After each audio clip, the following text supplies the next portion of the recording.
Hello everyone, వినాయకుడి కోసం బెల్లం పప్పు ఉండ్రాలు ఎలా చేసుకోవాలో ఈ వీడియోలో చూసేద్దాం రండి.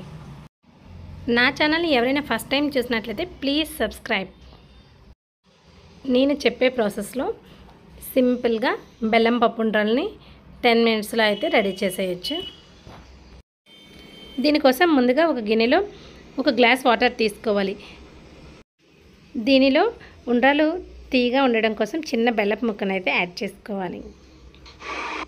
ఇదంతా కరిగి కొంచెం ఇలా తెరలేంత వరకు ఉంచి ఇందులోనే ఒక గ్లాస్ వరిపిండిని కూడా యాడ్ చేసుకోవాలి. దీని అంతటిని స్లోగా బాగా కలుపుకోవాలి. దీన్ని ఒక 5 నిమిషాల పాటు చల్లారనిచ్చుకున్నాక వీటిని ఉండ్రాలుగా చేసుకోవచ్చు. ఇప్పుడు కుక్కర్లో ఒక గ్లాస్ వరకు కందిపప్పును తీసుకోవాలి.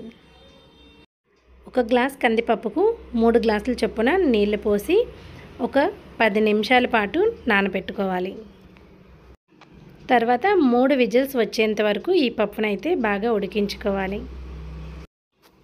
ఇలా చూడండి, మెత్తగా అయిపోయింది కదా. ఇందులోనే 1 కప్ వరకు బెల్లం తురుమునైతే తీసుకోవాలి. బెల్లాన్ని ఇలా డైరెక్ట్గా కూడా వేయొచ్చు, లేదంటే ఈ బెల్లాన్ని వేరేగా కరిగి తీసుకొని ఫిల్టర్ చేసి ఆ వాటర్నైనా ఇందులో వేసుకోవచ్చు. దీనిలో 1 గ్లాస్ వాటర్ని కూడా యాడ్ చేసుకోవాలి. ఇందులోనే కొంచెం యాలకుల పొడిని కూడా యాడ్ చేసుకోవాలి. దీనితో పాటు చిటికెడు సాల్ట్ను కూడా యాడ్ చేసుకోవాలి.